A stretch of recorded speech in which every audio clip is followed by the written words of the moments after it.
For some of us, today, like every day, will begin not with a gentle awakening, but with an immediate and unwelcome plunge. From the moment we open our eyes, we will find ourselves immersed in a by now very familiar set of painful, circling thoughts. The mental loop starts before our feet even touch the floor.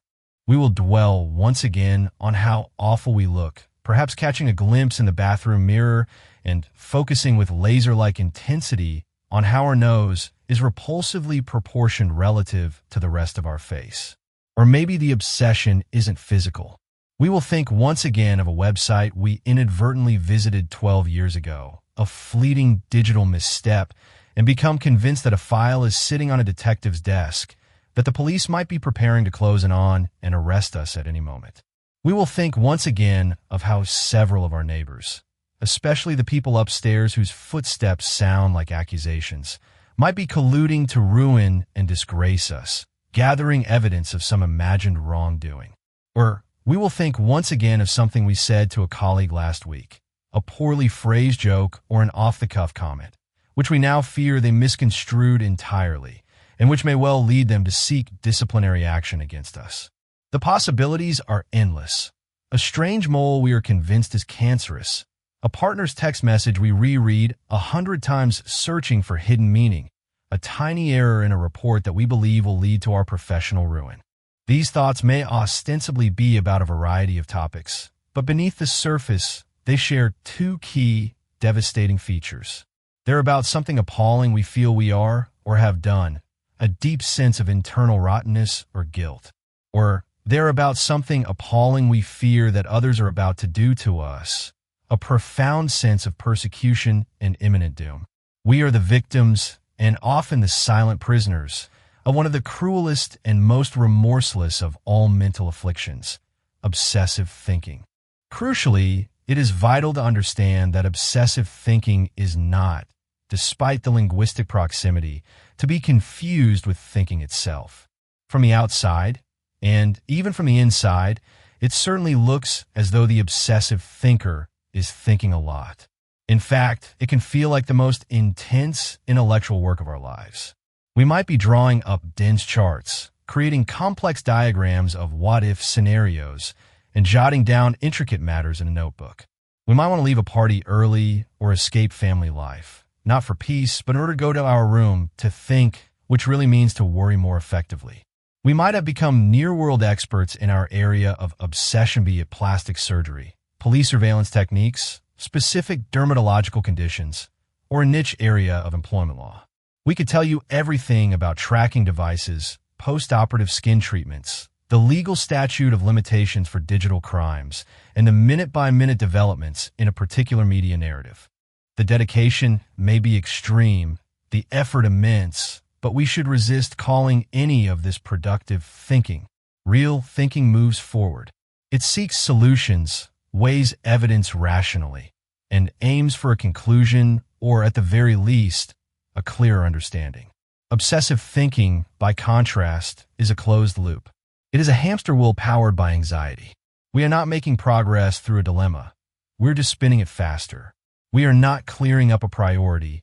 We're cementing it as the only thing in the universe that matters. We are, in essence, thinking in order not to think. What does that mean, to think in order not to think? It means we are using one specific, narrow, all-consuming kind of thought to ward off a host of other, more terrifying thoughts and feelings. We are employing obsessive thinking as a defense mechanism, a mental fortress we've built to protect ourselves. But the thing we are defending against isn't an external enemy. It's our own internal world. It's a defense against thinking more laterally, more honestly, and more emotionally about who we are and what has truly happened to USA defense against knowing ourselves properly. To try to break these agonizing loops in our minds, we might try to ask ourselves a deceptively simple-sounding question. If, just for a day, we could not think about our chosen topic, if we were magically debarred from returning to our favored theme of the nose, the police, or the neighbors, what might we think about instead? What other thoughts or feelings might lie in the vast, silent space behind our entrenched, ritualized preoccupations?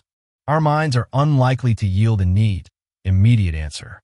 But if we sit with the question long enough, we can hazard a powerful generalization. If we could not think about our obsessive topic, we would most likely need, in one way or another, to feel. And to feel intensely. We would feel overwhelmingly sad, achingly lonely, profoundly desperate, or utterly bereft.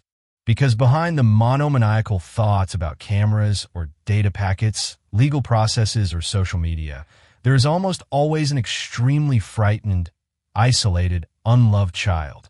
A child who, long ago, could not bear to inhabit their own experience because it was too painful, too confusing, or too scary. The obsession, whether it's about perfection, purity, safety, or justice, is almost always a symbolic echo of an original, unmet childhood need. Obsessive patterns of thinking have gripped themselves remorselessly to the walls of the mind in order to prevent a tragic reencounter with that early, highly vulnerable, and deeply hurt version of oneself. The obsession is a noisy, distracting guard posted at the door of our deepest pain. In a bid for genuine, lasting relief, we should dare for once to do the scariest thing imaginable, to risk not returning to our usual themes. Instead, while conceding that we are terrified, we must try to stop running. We should pause where we are, take a breath, and leave our secondary, deeper thoughts time to catch up with us. We should metaphorically put down our magnifying glass, our legal texts, our charts of suspicion, and let the waves of our background grief and fear wash over us. However tightly we've associated our problems with our favored topic of scrutiny, there's almost certainly long been something bigger, older, and more tragic that we've been unable to look at. Perhaps we were maltreated by a caregiver, and the world felt fundamentally unsafe. Perhaps our parents chronically preferred a sibling to us, instilling a core belief that we are inherently flawed and unlovable. Perhaps a father humiliated us repeatedly to overcome his own shame at his past sexual abuse, teaching us that we are dirty or contemptible. At an unconscious level, we have made a desperate and in some ways brilliant choice to think ill of ourselves or to worry about external plots against us in order to impose a degree of logic on an otherwise impossibly confounding early experience of neglect, betrayal, or an indigestible experience of untrustworthiness. Our obsession is a story we tell ourselves because the true story is simple. Tragic failure of love was too unbearable to face. But this realization, as heavy as it is not the end of the story. It is the beginning of our true healing. Acknowledging that we were let down is an act of profound courage, the first step toward liberating ourselves from the prison of the past. By finally allowing ourselves to grieve for that hurt and frightened child within, we can begin to offer them the compassion, safety, and unconditional love that was once missing. We can become the kind, patient, and protective parent to ourselves that we always needed. The goal is not to drown in sorrow, but to integrate it, to understand its deep influence, and to build a new, more authentic life upon the foundation of this truth. This is a slow, gentle process. It means recognizing the obsessive thought when it arises and saying, there you are. I know what you're trying to protect me from. Thank you for your service, but I can handle this now. It means allowing the sadness to exist without letting it consume us. Slowly, piece by piece, the obsessive loops can quiet down. They are replaced not by an empty silence, but by a genuine, earned peace, a deep well of self-compassion, and the glorious freedom to finally think about what truly brings us joy and meaning. We can move from being victims of our history to becoming the architects of our own beautiful future. A future where our minds are not a battlefield, but a quiet garden we can tend to. A future where we can look in the mirror and see a whole person, not just a flawed nose. A future where we can connect with others from a place of trust, not fear. This journey is possible, and it begins with the courage to face the truth that lies just beneath the noise.